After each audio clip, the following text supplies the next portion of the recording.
my gosh, I was so close. I was so close. Hi guys, I'm Amy. Welcome back to my channel. Today I have a reading wrap up for all of you, and it has been a while since I've done a reading wrap up outside of the BookTube prize. So I have some things to share with you. Some of them I read back in April, so that tells you how long it's been. But if you guys are interested in the books that I've read, mostly recently, then go ahead and keep on watching.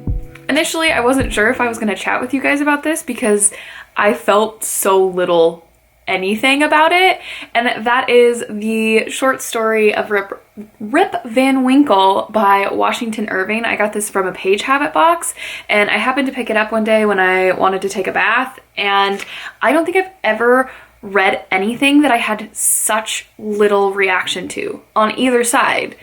I have no feelings about this book whatsoever, and I have to say that I don't think I learned anything extra from actually reading the story that I didn't already know. So it was a rather odd reading experience. If you guys have read this, what did you think of it? What was your experience like? Because this was just really odd for me because I felt nothing.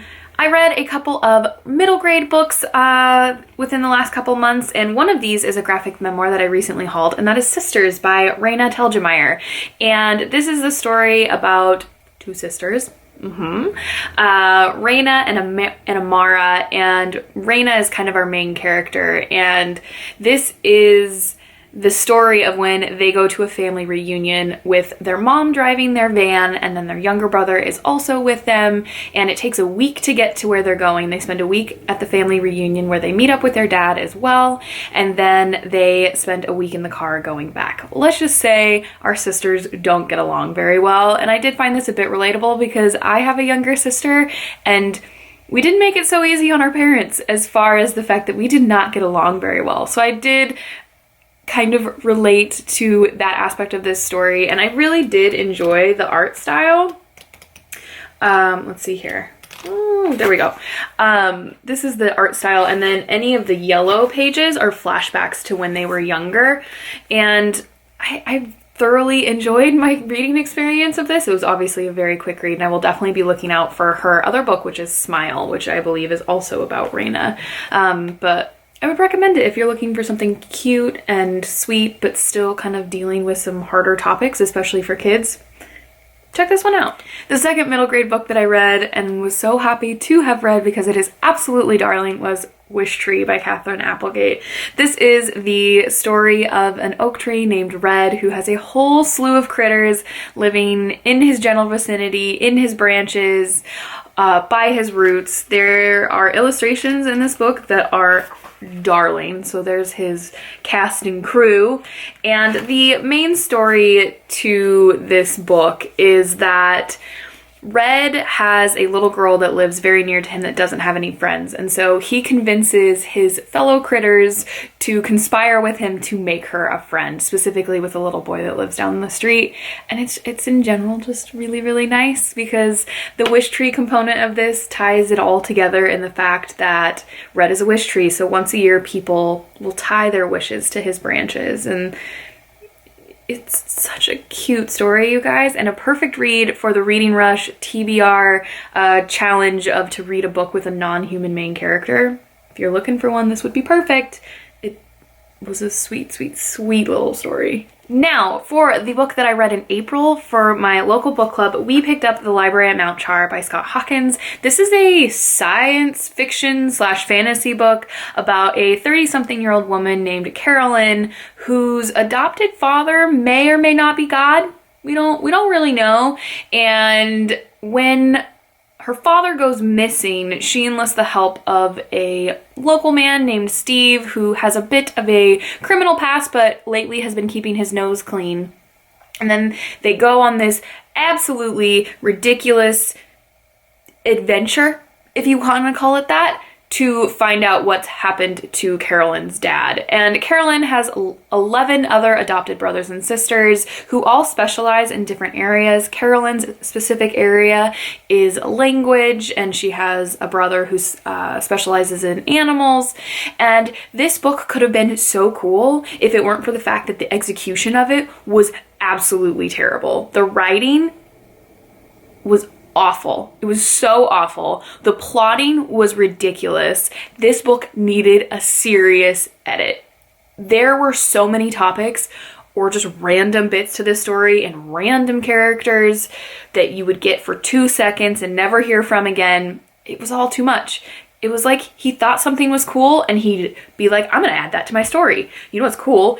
A lot of etymology. You know what else is cool? Talking lions. You know what else is cool? A killer man in a tutu. You know what else is kind of cool? A badass military guy who's now an investigator that gets wrapped up in all of this. And it was all just too much. It was so much.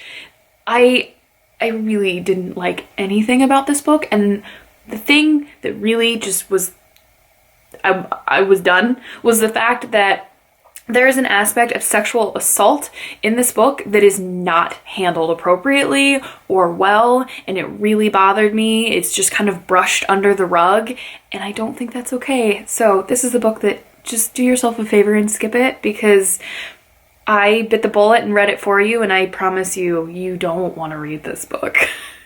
The May book club pick that I ended up reading that went into June, we didn't meet in June, was The Horse Dancer by Jojo Moyes. This was my first experience reading Jojo Moyes, and unfortunately, I can't say it was a terribly positive experience. In this book, we are following two main characters.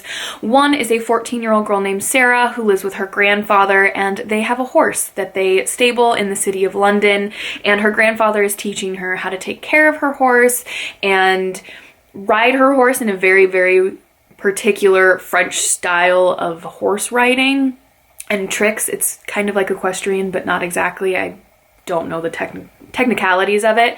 And when he falls ill and ends up in the hospital, she's left on her own, and through a series of events comes into contact with Natasha, who's our other main character, who is a woman that's been separated from her husband for a year. They've both been seeing other people, and they're finally deciding to move forward with a divorce, although during this time, her ex-husband, or soon-to-be ex-husband, moves back into the house that they own together after having been gone for a year. And so it's a little bit of a rocky situation, and I think the problem with this is I just didn't buy any of it. I think the ending was so unlikely and unrealistic. The writing was fine, but it wasn't good, but neither was it bad. And I never connected to it. I never bought any of it. I didn't hate this book, but it was a bit underwhelming for me. And I know she has a lot of other backlisted books, and I know Me Before You, Me After You. I should know the title of that book, I don't. A lot of people really love, but if you guys could recommend to me another of her books that you think I would enjoy, please do, because I'm not done with her as an author, but we kind of got off to a bit of a rocky start, I'm not gonna lie. The last book I have to share with you is a book that I wanted to pick up because I was looking for some light fantasy reading, and I decided to read the Mapmakers Boar by Ronlyn Deming. And this book is not a light fantasy read. It is actually light on the fantasy component. There's definitely a fantasy part of it because there is a dragon in it. But this book is really, really complex and discusses some really deep, hard-hitting topics. But our main character in this story is Aoife, and she's born in this fairly well-to-do kingdom.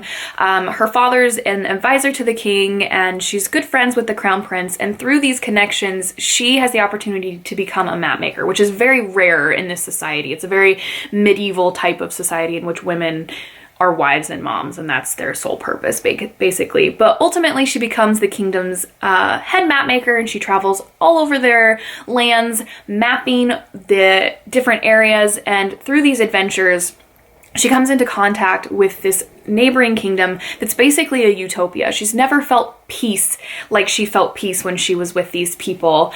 And they don't have currency, they don't have war, everyone gets along, there's no strife, and she just is overcome with how incredible this place is. And when she returns to her kingdom and word gets out about the people they came into contact with, there are people in the royal family that are distrustful of this neighboring kingdom and decide that they need to move forward in making these people and the land their own. And throughout that process, Aoife is labeled a traitor in her own kingdom. And That's where the story itself takes off. And what's really interesting about this book is it is written in second person, and the you that Aoife is referring to is actually herself. And it adds this complexity to this story that it took a little while to sink into the rhythm of it, but when you do, it's so well done.